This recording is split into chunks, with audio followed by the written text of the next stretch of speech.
Breaking news చూస్తున్నాం. ఒడిశాలో ఘోరం చోటు చేసుకుంది. 19 ఏళ్ల యువతిపై సామూహిక అత్యాచారానికి పాల్పడ్డారు కొంతమంది దుండగులు.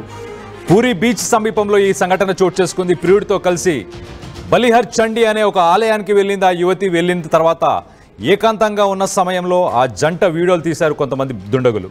వీడియో తీసిన తర్వాత డబ్బులు ఇవ్వాలంటూ బ్లాక్మెయిలింగ్ చేసుకొచ్చారు. మొత్తం మీద అయితే డబ్బులు ఇవ్వకపోవడంతోనే ఆ యువతిపై అత్యాచారం చేసినట్టు తెలుస్తుంది. ప్రియుడిని కట్టేసి అతని ముందే అత్యాచారానికి పాల్పడ్డారు ఆ కిరాతకులు.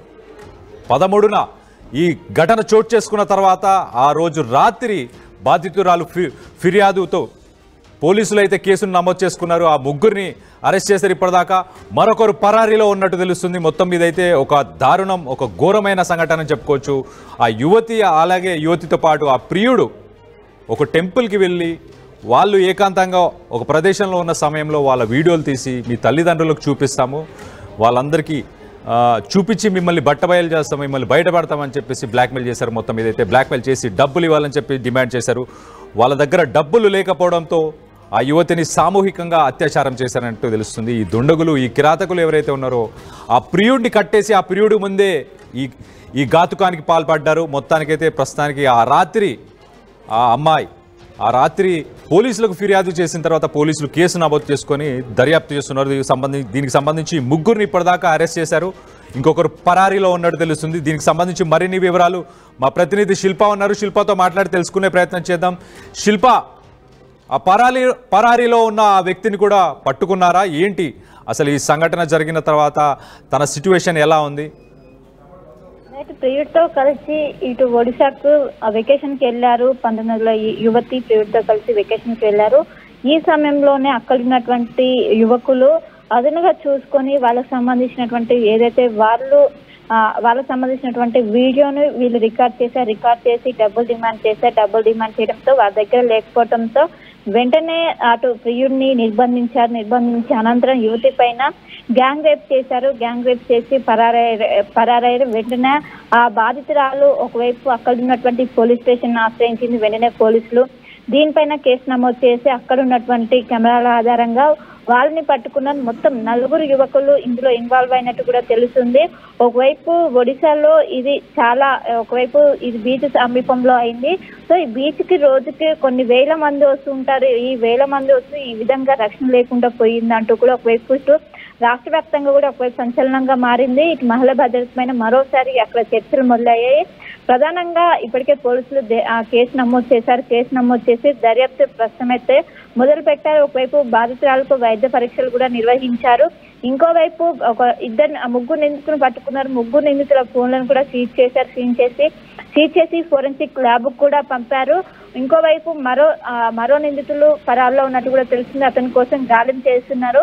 మొత్తం మీద వాళ్ళు సరదాగా వెకేషన్ కోసం ఒడిశాకు వెళ్ళాక ఒక ఆలయానికి వెళ్ళారు. అక్కడ దర్శనం అనంతరం ఒక ప్లేస్ లో కూర్చొని మాట్లాడుతూ ఉండగా అక్కడ అది గమనించినటువంటి 4 యువకులు, లోకల్ ఉన్నటువంటి యువకులు ఇది మొత్తం కూడా రికార్డ్ చేసి వాళ్ళని బెదిరించారు. లేకుంటే సోషల్ మీడియాలో అప్లోడ్ చేస్తామని వాళ్ళు చెప్పగా వీళ్ళు కొంచెం ఎదురు తిరగగానే వెంటనే అటు ప్రియుడిని నిర్బంధించారు. అటు కట్టేసి అతని కళ్ళ ముందే అత్యంత ఘోరంగా 4 కూడా గ్యాంగ్ రేప్ కి పాల్పడ్డారు. వెంటనే అటు బాధితురాలు ఇటు పోలీసులను ఆశ్రయించడంతో పోలీసులు రంగంలోకి దిగారు. అక్కడ ఉన్నటువంటి ఏవైతే సీసీ కెమెరాలు కావచ్చు వాటి ఆధారంగా వాళ్ళని ప్రస్తుతం మొత్తం కూడా 4 ఉన్నారు. అందులో 3 పట్టుకున్నారు. ఇంకొకరి కోసం ప్రస్తుతం అయితే గాలింపు చేస్తున్నారు. ఇంకోవైపు వాళ్ళు వాడినటువంటి ఫోన్లను కూడా ప్రస్తుతం పోలీసులు సీజ్ చేసి ఇంకోవైపు యువతికి ఎవరైతే బాధితురాలు ఉంటారో బాధితురాలకి ఒకవైపు వైద్య పరీక్ష నిర్వహించారు. మొత్తం మీద ఒకవైపు ఏదైతే శాంపిల్స్ కలెక్ట్ చేశారో వాటి ఆధారంగా ప్రస్తుతం కేసు నమోదు చేసి ప్రస్తుతం అయితే దర్యాప్తు చేస్తుంది. ఈ విధంగా ఒకవైపు వెకేషన్ కోసం వెళ్ళి ఈ విధంగా టూరిస్టులకు ఈ విధంగా అవడం రోజు కూడా వేల మంది కూడా ఒడిశా ప్రాంతంలో ఒకవైపు బీచ్ కావచ్చు, అటు ఆలయాలు కావచ్చు ఎంతో ప్రాముఖ్యత ఉంది. దేశవ్యాప్తంగా కూడా నలుమూలల నుంచి వస్తుంటారు. రోజుకు వేల మంది వస్తారు. ఈ విధంగా భద్రత లేకపోతే ఎలా అంటూ కూడా అక్కడ ఉన్నటువంటి సంఘాలు కూడా పెద్ద ఎత్తున ఆవేదన వ్యక్తం చేస్తున్నారు. ఖచ్చితంగా దీనిపైన చర్యలు తీసుకోవాలా. మహిళా భద్రత లోపైంది, అటు బీచ్ ప్రాంతంలో కావచ్చు, ఇటు ఆలయాలు కావచ్చు, మహిళలకు భద్రత లోపించింది. ఖచ్చితంగా దీన్ని తీవ్రతరం చేయాలని, ఖచ్చితంగా దీనిపైన తీవ్రమైనటువంటి యాక్షన్ తీసుకోవాలంటూ కూడా వాళ్ళు డిమాండ్ చేస్తున్నారు. ఇప్పటికే ఒకవైపు ప్రభుత్వం పైన కూడా ఒత్తిడి పెరిగిన, ఎందుకంటే ఒకవైపు బీచ్ ప్రాంతంలోనే జరగడంతో అంతకుముందు కూడా ఇలాంటివి ఘటనలు రిపీట్ కావడంతో ఒకవైపు ప్రభుత్వం కూడా అలర్ట్ అయింది. ఇంకోవైపు ఇటు ప్రజల నుంచి కూడా ఆమె డిమాండ్స్ అనేవి పెరగడంతో ప్రస్తుతం అయితే భద్రతను పెంచే అవకాశాలు అయితే ఏదైతే బీచ్ సమీపంలో ఉంటుందో, అదేవిధంగా ఆలయ సమీపంలో కూడా భద్రత పెంచే విధంగా, అదేవిధంగా మఫ్టీలో పోలీసుల నుంచి విధంగా ప్రస్తుతం చర్యలు చేపట్టే దిశగా అడుగులేసినట్టు కూడా ప్రస్తుతం సమాచారం ఉంటుంది.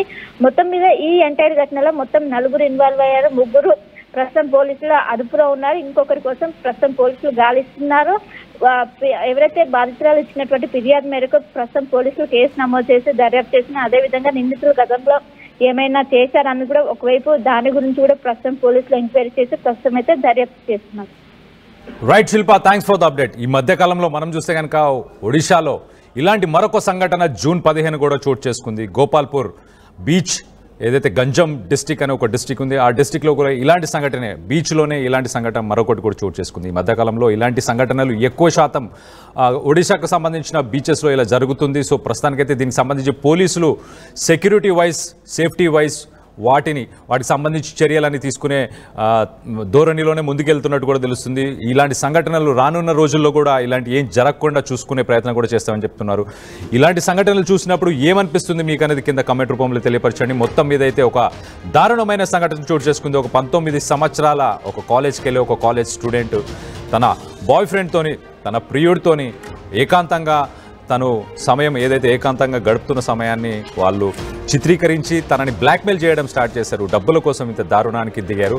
డబ్బులు లేకపోవడంతో, డబ్బులు ఇవ్వకపోవడంతో ఆ అమ్మాయిని అతి దారుణంగా, అతి కిరాతకంగా తన ప్రియుడిని కట్టేసి తనని సామూహిక అత్యాచారం చేయడం జరిగింది. మొత్తం మీద అయితే ఇలాంటి దారుణమైన సంఘటనలు ఈ మధ్యకాలంలో ఒడిశాలో ఎక్కువ శాతం చోటు చేసుకుంటున్నాయి.